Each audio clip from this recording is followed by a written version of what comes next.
दिनांक 3 जून 2026 को एक गुप्त सूचना वरीय पुलिस अधीक्षक महोदय के माध्यम से प्राप्त हुई, जिसमें कुछ लोगों के द्वारा अवैध आर्म्स सप्लाई किए जाने की बात प्रकाश में आई और इसी बात को लेके एक टीम का गठन किया गया और उसमें डीएसपी लॉ एंड ऑर्डर, थाना प्रभारी, थाना के अन्य सदस्य उसमें मौजूद थे। उनके द्वारा कार्य उसमें शुरू किया गया और जब देखा, कुछ लोगों से बातचीत की, कुछ जगहों पर पुलिस द्वारा दबिश दी गई।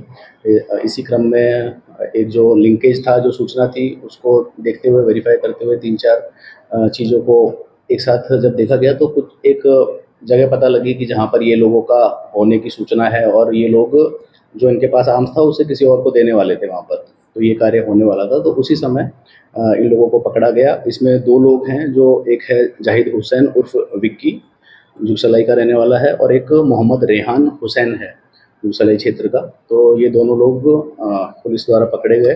इनके पास से लोहे का एक पिस्टल, 7.65 mm का एक जिंदा कारतूस, 2 मोबाइल सेट इनके माध्यम से प्राप्त किए गए हैं। इसमें जैसा कि मतलब ये पहले भी जाहिद हुसैन उर्फ विक्की जो है, इसका पहले भी आपराधिक इतिहास रहा है। तो इनका तरीका क्या होता है कि ये किसी और से लेते हैं और लेने के बाद में किसी और को दे देते हैं।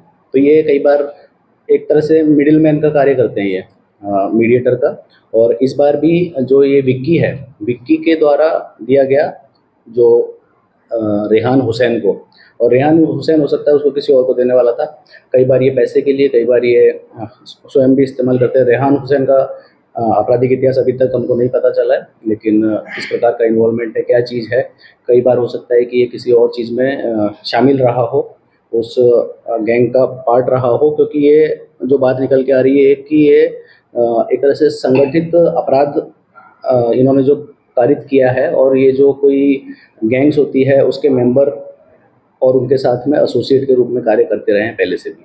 अब तक कितने हथियार खरीदे थे? देखो, अब तक जैसे ये मामला था, इस मामले में भी 1 से अधिक हथियार उसके द्वारा सप्लाई किए जाने की सूचना थी, लेकिन अभी 1 ही बरामद हुआ है।